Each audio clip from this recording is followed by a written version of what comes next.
Welcome back to the Key. It's just me this time, you guys, and we're going to talk about books.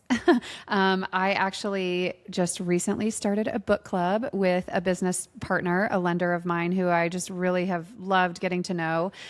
So we have a small group that sits and talks more like business, self-help, self-improvement, those kind of books. So I'm going to give you a list of 5 books that maybe you've read these, maybe you haven't, but good one maybe to throw in your bag this summer and tackle something new. All right, first one, Essentialism by Greg McKeown.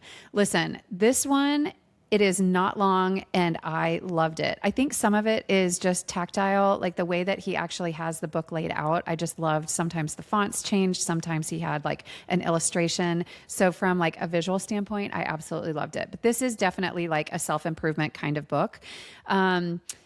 It is all about doing less, but doing less better. And I feel like right now that's sort of my mantra in a lot of facets of my life. I feel like I'm at a point in my career where I want to definitely like push myself, but I don't want to just do more because I know that that does not feel, it does not, it's not what I'm after anymore. I want to do things and I want to do them well. And so sometimes that's like finding the efficiencies, right?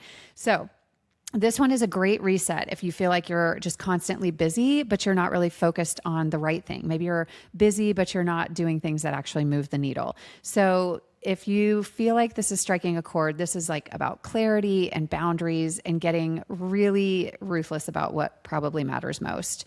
I felt like it was a reality check in the best way. And it really forced me personally to look at maybe in certain aspects where I'm saying yes out of habit instead of out of intention.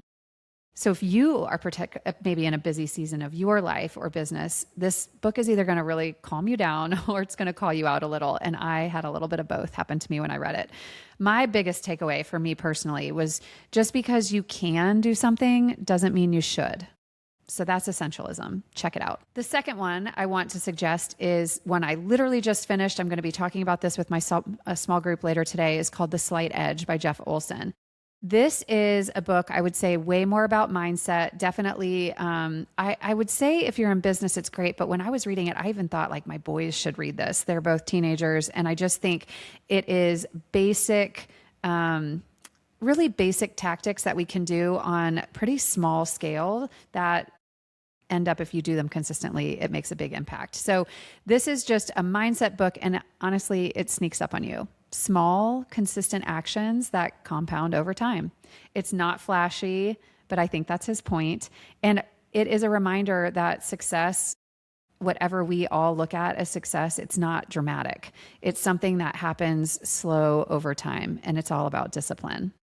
So again, not a flashy book, but it is one that sticks. I feel like it's something that you can take and see small things that you can do every day that honestly don't feel that important when you're doing them until they are. These small little things that if you do them over time actually really do move the needle. Candidly, the book, it's a little bit repetitive, but I think that's his point because it really drills the message into you. And one cool thing, at the end of each chapter, he has anecdotes that are shared by other people in, different industries that just share little stories about how the words of this book actually moved the needle for them. And then there's a summary at the back of every page, which I really liked, just like the bullets of here are the main points. It made me think about my routines, honestly, in a real way, because I don't know, I feel like it's like, what am I doing every day on the daily that either works for me or maybe it's working against me? So it brought those things up, which I've always been trying to like filter out more of the bad and adding more of the good. So it was a really good reminder for that. So check it out, Slight Edge by Jeff Olson. Okay, the third one, you guys, this is fiction, and candidly, some of you guys probably read this last summer because it hit my it hit my desk at the end of last summer. Broken Country by Claire Leslie Hall. Oh my gosh, I wanted to be transported right into the ranch where this whole story happens. This was a hot pick last summer, but I would say if you didn't read it, pick it up. It's so beautifully written. It's a little bit haunting, and it's one of those stories that kind of just stays with you. I would imagine this is going to be a movie. Maybe it's already in the works and you guys are going to tell me that, but it's immersive. If you have a vacation coming up or you have a staycation or you have a day that you can just do what you want to do, pick up this book.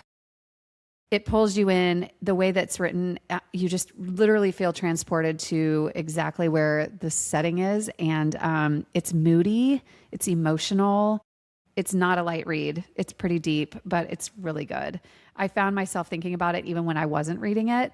And I think I finished this in 2 days, 3 days. It was a really quick read for me.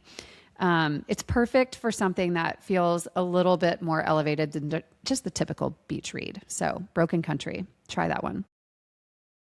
All right, here's another one. This is actually a autobiography, Open by Andre Agassi. You guys might know I'm a tennis fan. I love playing tennis. But even if you're not a tennis fan, this book is really incredible. I actually listened to this one on Audible. So it's a good one to listen to in the car as well. It's really raw, it's honest, and it gives such a fascinating look at the pressure and what success really felt like behind the scenes for one of the most famous tennis players in the world and one of the best tennis players of all time. I was hooked. Now, listen, I do want you to know that it's not really just a tennis memoir, but he shares a lot about his journey. And it was really honest and almost uncomfortably honest at times. I think it shows the side of success that we don't always get to hear about. It's the pressure and the burnout and his identity piece. I mean, you guys, he hated tennis. Like, he hated it. And he was the best in the world. And the whole thing was just really, it's a good one. It's a really good one. So you don't, like I said, you don't need to care about tennis to appreciate this one, but it's really good. And I think it's an interesting story about going after something at all costs, and somebody being really honest with you about the good and the bad of that. So check it out, Open by Andre Agassi. The last one, I listened to this last summer in the car with one of my sons, and we actually, we felt like our best friend was talking to us. It's Be Ready When the Luck Happens by Garten. She actually reads it on Audible, so I do recommend. I love it when the author is actually the one that's reading, but this is her memoir, and oh my gosh, you guys, I felt like our gas station stops are always Sheetz. So we were driving to Philadelphia for lacrosse. And every time we got out of the car, he was like, okay, come on, let's go listen to Ina. I want to hear what else she has to say. So really good for different generations. But I just feel like it was like talking to a best friend that was telling us a story about something that she built that was so meaningful for her, and not candy coating it, right? Like, some of it was actually, really difficult chapters with her and growing, and maybe not growing at the same time that even her spouse was.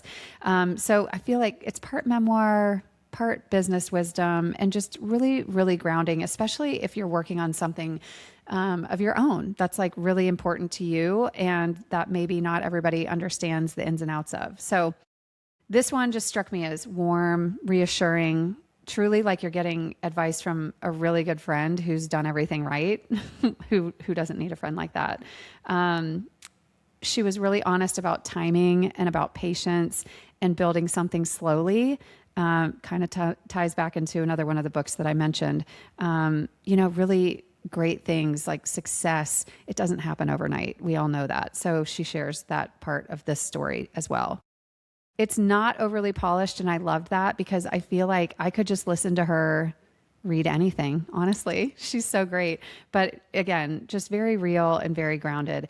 And my big takeaway on this one is she talks about luck, and that luck is really preparation meeting opportunity. And she lived that. I think she lived it many times in her life, and she shares those things. So check that one out. Be ready when the luck happens.